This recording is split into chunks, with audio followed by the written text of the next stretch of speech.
السلام علیکم،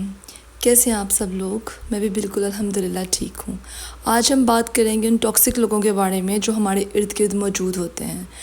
اور ان میں سب سے زیادہ ہمیں ایسے لگتا ہے کہ وہ ہمارے اپنے رشتہ دار ہوتے ہیں۔ اس کی وجہ یہ ہے کہ ہمارے جب دوست ایسے ہوتے ہیں تو ہم ان کو چھوڑ سکتے ہیں، لیکن جو ہمارے رشتے ہوتے ہیں ہم ان کو چھوڑ نہیں سکتے، اور جب ہم ان کو اپنی زندگی میں ساتھ ساتھ لے کے چلتے ہیں اس لیے ہمیں وہ زیادہ محسوس ہوتے ہیں۔ وہ لوگ جو اپنے ملک سے باہر رہتے ہیں ان کو یہ سب چیزیں بہت زیادہ سمجھ آتی ہیں، جو کہ شاید اپنے ملک میں رہنے والے لوگوں کو لگتا ہے کہ ہم دور ہیں تو ہمیں پتہ نہیں چلتا، لیکن ایسی بات نہیں ہے۔ اس کی سب سے بڑی مثال میں آپ کو یہ دیتی ہوں کہ جب ہم ان کو اپنا کوئی بھی مسئلہ بتاتے ہیں، کیونکہ ظاہر ہے پردیس ہے اور ہمارے پاس بھی مسائل موجود ہیں، تو سب سے پہلے وہ کہتے ہیں کہ آپ لوگ تو بہت ناشکرے ہو، ہمارے پاس یہ بھی، یعنی وہ اپنے مسئلے بتانا شروع کر دیتے ہیں، جس میں سب سے پہلے بجلی اور گیس کا مسئلہ ہے، اور نو ڈاؤٹ یہ ایک بہت بڑا مسئلہ ہے، لیکن ان کو یہ بات سمجھ نہیں آتی کہ ہم ناشکری نہیں کر رہے۔ آپ یقین کیجئے الحمدللہ ہم لوگ جو باہر بیٹھے ہیں بہت سے مسئلوں سے دور ہیں، فائنینشلی بھی ہمیں اتنے مسائل نہیں ہیں جو ہمارے ملک میں رہنے والے لوگوں کو ہیں، اور ظاہر ہے کہ ان مسائل کو ختم کرنے کے لیے ہی ہم باہر آئے ہیں، لیکن اس کا مطلب یہ نہیں ہے کہ اگر ہم اپنا کوئی بھی مسئلہ بتائیں گے تو ہم ناشکری کریں گے یا کہ ہم بہت خوش قسمت ہیں۔ خوش قسمتی کا انحصار ملک سے باہر رہنے یا پیسے کے ہونے کا نہیں ہے۔ اور جیسے کہ میں نے ایک جگہ پر سنا تھا کہ جو ہمیں پیسے ملتے ہیں وہ صرف جو ہم ایوری آور جو محنت کرتے ہیں اس کے نہیں ملتے، ان پیسوں میں ہماری بہت سی قربانیاں شامل ہوتی ہیں، جن خوشیوں سے غم سے ہم دور ہوتے ہیں، اپنوں سے اپنے رشتوں سے دور ہوتے ہیں، ان سب کی اگر ہم حساب لگائیں تو شاید کہیں نہ کہیں ہم خسارے میں ہی رہتے ہیں، اپنوں کو خوش کرنے کے لیے، اپنوں کے مسئلے دور کرنے کے لیے، خاص طور پہ جو لوگ پردیس کاٹتے ہیں، میں ان کی بات کر رہی ہوں۔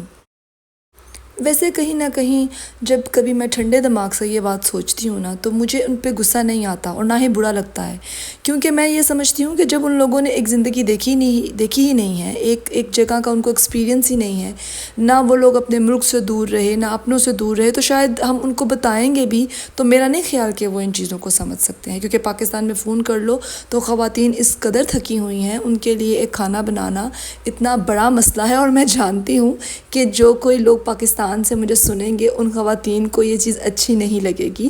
اور پھر بھی اس میں مجھے برا نہیں لگے گا کیونکہ انہوں نے ہماری زندگی یہاں پر نہیں دیکھی کہ کتنی مصروف ترین ہے، جہاں پہ ہم نے ہر چیز خود ہینڈل کرنی ہے۔ ہم نے وہاں کی طرح بچوں کو وینز نے نہیں لے جانا اسکول، نہ ہی انہوں نے آ کے ٹیوشن چلے جانا ہے، سب ذمہ داریاں جو کہ وہاں وہ لوگ پے کر کے ایک سہولتیں لے سکتے ہیں ہم لوگ خود کر رہے ہیں، تو اور ان سب چیزوں سے الحمدللہ ہمیں کوئی مسئلہ نہیں ہے۔ ظاہر ہے کہ ہم یہاں رہ رہے ہیں، یہ ہماری چوائس ہے، لیکن یہاں پر جو میں بات کر رہی ہوں ان لوگوں کے بارے میں بات کر رہی ہوں جن کے طنز، جن کی باتیں ان کو فون کر لو تو ختم ہی نہیں ہوتی ہیں۔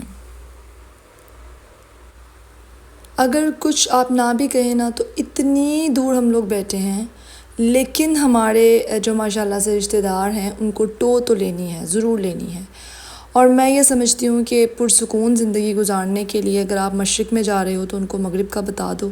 کیونکہ کسی طرف تو آپ نے ان کو بیزی رکھنا ہے، نہیں رکھو گے تو بھی آپ کے لیے مشکل ہوگی۔ فون کرنے پہ مجھے بعض اوقات ایسے لگتا ہے کہ ہم دنیا کی فارغ ترین قوم ہیں، کیونکہ سارے کے سارے انسان پاکستان میں موجود ہیں۔ اس ویڈیو کے اینڈ پہ میں صرف اتنا کہنا چاہوں گی، کیونکہ جتنی نیگیٹیوٹی کا جو سامنا کرنا پڑتا ہے ہم لوگوں کو جو باہر رہتے ہیں وہ ہم ہی انڈرسٹینڈ کر سکتے ہیں، لیکن میں صرف اتنی بات ضرور کہوں گی کہ آپ یقین کیجئے کہ ہم کوئی بھی بات کہتے ہیں نا کسی کو کہ آپ باہر نہ آئیں یا کچھ بھی، تو اس میں کچھ بھی غلط نہیں ہوتا ہے، کیونکہ پاکستان میں رہتے ہوئے جب ہم لوگ پاکستان میں رہتے ہیں تو کسی کے ساتھ کیسے بھی ہماری ٹرمز چل رہے ہوں رشتوں میں، لیکن باہر آنے کے بعد ہم لوگوں کو دور رہ کے ان چیزوں کا بہت احساس ہوتا ہے، اور ہم دل سے عزت بھی کرتے ہیں اور کبھی بھی کسی کا برا نہیں چاہتے، لیکن یہ لوگ جو پاکستان میں اتنے بڑے خاندانوں میں رہتے ہیں شاید ہم لوگوں کی فیلنگز کو نہیں سمجھ سکتے۔ تو ابھی تک کے لیے مجھے اجازت دیجیے، شاید بہت سے لوگوں کو میری ویڈیو اچھی نہیں لگے گی، اس کے لیے معذرت، لیکن انشاءاللہ کسی نئی ویڈیو کے ساتھ آپ سے پھر سے ملاقات ہوگی۔ اللہ حافظ۔